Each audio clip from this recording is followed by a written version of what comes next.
Here I am in 2050. This is a message to my past self in 2016. So nothing has really changed in 2050. Technology has advanced, of course, but nothing's really changed. The state of Hawaii is still the same, beautiful as ever. The city is still the city, and the country is still the country. Back in 2016, when I was back in MPX Humanities with Mrs. Zawoski, we were assigned a spoken word poem.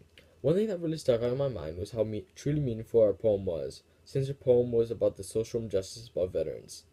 So, one thing I learned that really was helpful in 2016 to 2050 is to always grab meaning into whatever you're doing, because that meaning will help you with driving yourself more and more into having the determination to do beyond what you're truly capable of, to stretch your rubber band a little bit more, to pass your limits little by little, and creating new limitations every time you go. So no matter what you're doing, always try to grab a little bit of connection or meaning, so you'll never be bored, or you always have that drive and determination to do a good job. Okay, so this part is something I didn't really do too good in humanities. So in the second quarter, we were in a idea about Colin Kaepernick and what he did at the NFL game when he took a knee, won the national anthem plate. So we were discussing if it was actually very disrespectful or his undeniable right in the Constitution.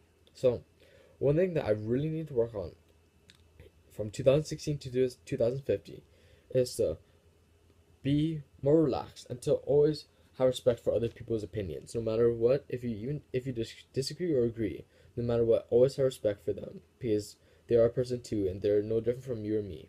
So always just have respect for other people's feelings, and don't explode if you don't agree with something they say. Just keep it inside and just have a calm and peaceful discussion. We've been talking a lot about humanities, but let's get to STEM. Okay, so one thing that I thought I excelled in STEM, and that really helped me in the years to come to 2050, where I am right now, is always being specific and always driving for excellence. Because in this project, we were assigned a density project where Dr. Hans gave us a little empty canister and some sand, and we had to fill up the empty canister with sand to make it float. So when I thought, oh, this is gonna be easy, so I didn't really think much of it, but I never really knew how specific you actually had to be and how patient you actually had to be. See, back then I had pretty good patience skills, but that just increased my level of patience and my amount of determination. So just keep doing that, because it will help you a lot in the long run in 2050. We've been talking about what I've been pretty good in STEM, but let's talk about something I didn't do so good in. So one thing I learned while we were doing the trebuchet blueprints was I really had a trouble in thinking ahead, thinking two, 3 steps ahead. Because back then, even now sometimes, now and then, I always just stay in the present. I just stay in the minutes or seconds at a time. But I realized I have to think ahead. I have to think about the future. I have to think about even the next second or the next step in the project. So that's one thing. Take notes. Always think ahead, no matter what it is. In that blueprint, I had trouble because we would have to write the segments, we had to cut the wood, we had to build it together. I wasn't really thinking about actually putting it together. I was just measuring and cutting.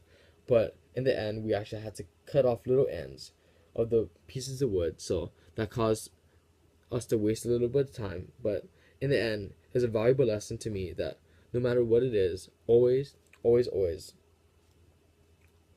think ahead. Think 2, 3 steps ahead, no matter what it is, so you can be more successful in whatever you're doing. So another class that in MPX was our photo and art class. And in this photo and art class, we were assigned a magazine article. So in this magazine article, we had to choose a topic. So of course we chose what you can do in Hawaii. So I chose fishing and diving because of my love of the ocean and fishing and diving. So one thing that really I enjoyed and what really helped me in 2050 is that my increased ability to put my own thoughts onto a piece of paper and to put my own stories and information. Because even though I had strong writing skills before, after writing this magazine article and having other people critique my work, was able to increase my knowledge of writing and my ability to write better and more in detail. So just keep it up.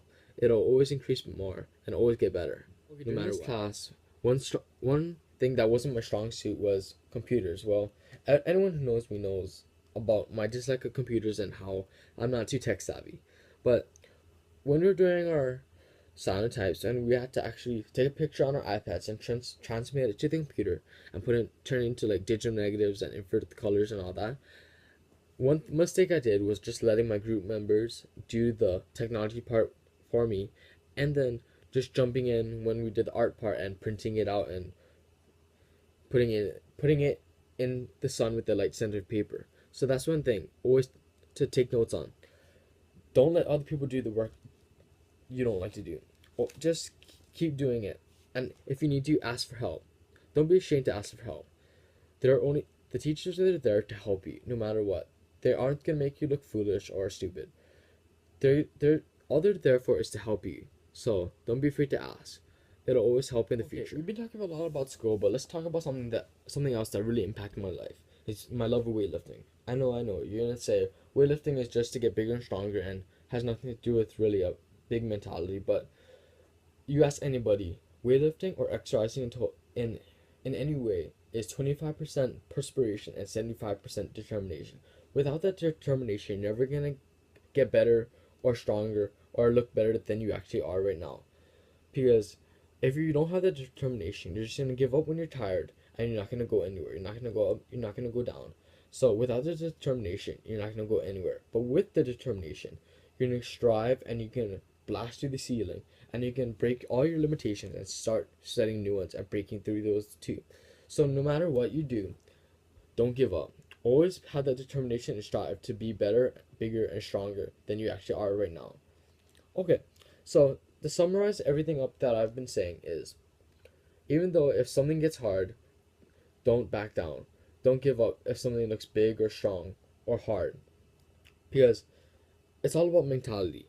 Because if you think it's too hard or you're gonna give up, you already lost. But if you have that determination and strive, you never, even if you may fail, you're gonna pick yourself back up and you're gonna learn something from it. Also, one message: never give up, never surrender.